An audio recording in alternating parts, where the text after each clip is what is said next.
Hola, ¿alguna vez te has preguntado cómo se pueden representar elementos en grupos en las matemáticas? Desde los números hasta objetos de la vida cotidiana, todo eso se puede representar a través de conjuntos. En este video exploraremos qué son los conjuntos y cómo se representan, así que acompáñame.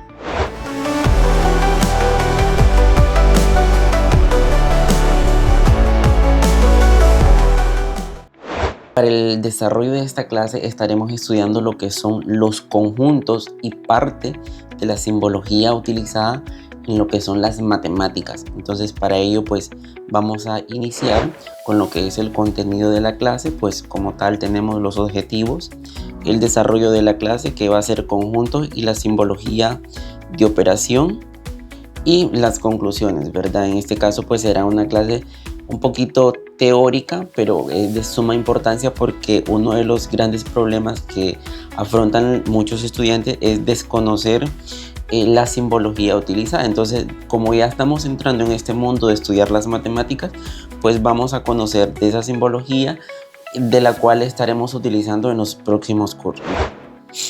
¿Qué objetivos tenemos? Pues como tal, pues definir qué es un conjunto mediante ejemplos, ¿verdad? Y vamos a mostrar la simbología utilizada comúnmente en las operaciones matemáticas. Hay muchos símbolos en las matemáticas que a veces desconocemos y a veces pues eso nos dificulta un poquito la comprensión, entonces vamos a estudiarlas también. Entonces, sin más preámbulos, arranquemos. Vamos a definir primero qué es conjunto. Pues nos dice que conjunto, ¿verdad?, es cuando se quiere manejar una colección de objetos similares pero diferentes como un todo. Se usa la idea de conjunto. Y aquí podemos observar una imagen, ¿verdad? Tenemos un conjunto A, todo lo que tenemos dentro del círculo, pues nos damos cuenta que eso es un conjunto. Y nos dice, por ejemplo, el trapecio está en el conjunto A, pero lo que tenemos, el óvalo o el círculo que tenemos ahí, no está en el conjunto A. ¿Por qué? Entonces, como estamos seleccionando una cantidad de objetos, entonces a ese conjunto A pues no pertenece ese círculo que nosotros tenemos coloreado de verde, ¿verdad? Entonces a eso decimos que es un conjunto. Ahora, existen muchas formas para poder determinar los tipos de conjunto. Ahora podemos decir, ¿verdad?, que un conjunto numérico, por ejemplo, tenemos lo que es a esto le llamamos un método numérico. Decimos que el 1, el 2, el 3, el 4, el 5 y el 6 pertenecen al conjunto D, ¿verdad? Entonces lo estamos determinando de esta manera. Entonces eso es un conjunto, un método numérico. Existe otro método de construcción que le llamamos, y este método pues es muy interesante porque es utilizado mucho en matemáticas, más que todo cuando estamos estudiando, por ejemplo, inecuaciones, lo solemos utilizar mucho, y es el método de construcción de conjunto. Y decimos que D es igual, y solemos utilizar lo que son las llaves X. Entonces podemos observarlo, X, pleca, X es un dígito. Entonces, ¿cómo nosotros leemos eso? Entonces dice que D, en este caso, para leer lo que tenemos ahí, D es el conjunto de todas las X tales que X es un dígito. Esa es una de las formas como yo puedo leer lo siguiente, ¿verdad? Entonces veamos, tenemos el siguiente ejemplo y nos dice E, y tenemos el conjunto X tal que X es un dígito par. Entonces es un dígito, pero nos están diciendo que ese dígito es par. Entonces, ¿cuál va a ser ese conjunto que vamos a tener? Pues todos los números pares, ¿verdad? 2, 4, 6, 8, 10 y así sucesivamente. Ese es el método de construcción de conjunto.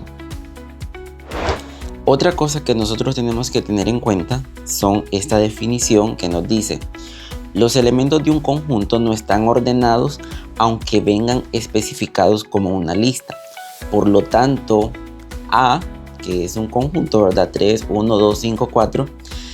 En una definición explícita no se pueden repetir elementos, así que 1, 1, 2, 3, 4, 5 sería una manera incorrecta de expresar el conjunto A. ¿Por qué esto es incorrecto? Porque si estamos hablando de un conjunto, no se pueden repetir. decimos que 1,1, eso sería una forma incorrecta porque los elementos que tenemos dentro del conjunto no deben ser repetitivos, ¿verdad? Entonces a eso se refiere que sería un error al momento de nombrar un conjunto o de enumerar un conjunto. Otras definiciones que nosotros debemos tener en cuenta, por ejemplo, dice dado un conjunto A, decimos que el elemento X pertenece a A y los denotamos como X pertenece a A si X es un elemento del conjunto A. Aquí es bien importante que tengamos en cuenta este símbolo, o sí, este que parece una E, pero no es una E. Entonces, ese quiere decir que pertenece, es decir, muchos símbolos matemáticos son reversibles. Por ejemplo, X pertenece a A, es lo mismo decir X pertenece a A. Notemos que la forma como se está mostrando este pertenece, pues está de forma invertida, ¿verdad? Y acá representan exactamente lo mismo. Otros, como los de negación, notemos X no pertenece a A, significa que no pertenece a A, ¿verdad? Entonces esos son algunos de los símbolos que nosotros debemos conocer al momento de estar trabajando en operaciones matemáticas. Aquí tenemos un ejemplo, dice A, 1, 2, 3, 4 y 5. Decimos que 5 pertenece a, tenemos ese conjunto, ¿verdad? 5 pertenece a, pero 6, en este caso, pues no está dentro de este conjunto. Entonces, pero 6 no pertenece a, ¿qué es lo que tenemos aquí? X no pertenece a. Entonces, esas son definiciones muy importantes y hay que tenerlas en cuenta. ¿Qué otra definición tenemos? Dos conjuntos A y B son iguales. A es igual a B cuando poseen el mismo o los mismos elementos y decimos que X pertenece a A y que también X pertenece a B. Es decir, tenemos dos conjuntos con una determinada cantidad de elementos y podemos ver, ¿verdad? En este caso tenemos el conjunto A con esta cantidad de números y el conjunto B con esa cantidad de números. Por ejemplo, si seleccionamos el 3, decimos que 3 pertenece a A y también pertenece, ¿verdad?, al conjunto B. Entonces, de esa forma decimos que dos conjuntos son iguales. Y notemos, estamos usando el símbolo de pertenece. Luego tenemos conjuntos distintos. Entonces nos dicen, dos conjuntos A y B son distintos y lo denotamos de esa manera. Noten, con el signo igual y una barra sobre el signo igual. Dice, si bien X pertenece a A, tal que X no pertenece a B. Entonces podemos observar, A es distinto de B. En este caso está diciendo que no son iguales, ¿verdad? Entonces, si bien X pertenece a A, tal que X no pertenece a B. O X no pertenece a A, tal que X pertenece a B. Esa es una de las maneras que yo puedo representar, ¿verdad?, para decir que dos conjuntos son distintos. Aquí tengo un ejemplo, el conjunto A y el conjunto B. Entonces, ¿qué me está diciendo? ¿Por qué no son iguales? O sea, tengo 2, 3, 4, 5, 6. En el otro tengo 1, 2, 3, 4 y 5. Me dice X es distinto de B. 6 pertenece a A, tal que 6 no pertenece a B. O 1 no pertenece a A, tal que 1 pertenece a B, ¿verdad? Esa es una de las formas de poder decir que dos conjuntos son distintos y estamos utilizando la simbología. Para que puedas practicar, pues aquí hay un conjunto 1 y un conjunto 2 y están los elementos que tiene cada conjunto, ¿verdad? Entonces podrías aplicar los mismos definiciones para que tú hagas la práctica. Ahora tenemos conjuntos contenido o incluido. Entonces, ¿qué nos dice? Dos conjuntos A y B.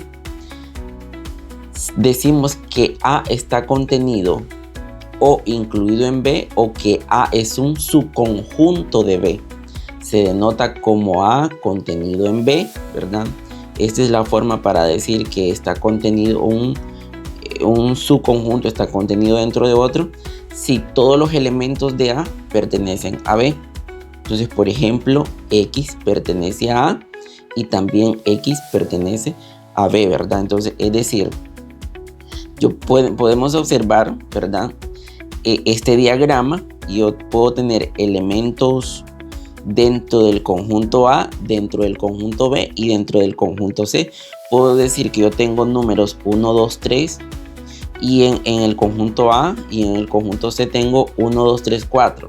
Entonces yo podría decir que 1 pertenece a A, pero que 1 también pertenece al conjunto C, ¿verdad? Entonces por eso decimos que está contenido o incluido, ¿verdad? Ese es un tipo de notación. Entonces notemos, ya repasamos lo que eran los números reales como tal. Entonces podríamos decir que los números naturales, su conjunto de los números reales, de los racionales y de los enteros, ¿verdad? Es un subconjunto. Notemos, su conjunto, tenemos los enteros, que es un subconjunto de los reales y de los racionales como tal. Entonces ahora tenemos los irracionales, por ejemplo, que de qué es un subconjunto, solamente de los reales, ¿verdad? Entonces esa es una forma de decir que tenemos un conjunto contenido o incluido. Luego tenemos, esto es bien importante que lo sepamos manejar, porque cuando estamos estudiando funciones lo solemos utilizar mucho. Dice, dado dos conjuntos A y B, la unión de A y B es el conjunto formado por aquellos elementos que pertenecen a uno de los conjuntos. El nuevo conjunto que se me forma como tal lleva ese elemento que tiene uno de los conjuntos que el otro posiblemente no tenga. Entonces notemos el conjunto A y el conjunto B. Aquí lo podemos ver representado en un diagrama de Venn. Esto es un diagrama de Venn como tal. Entonces está unido. O sea, todo está sombreado porque está unido.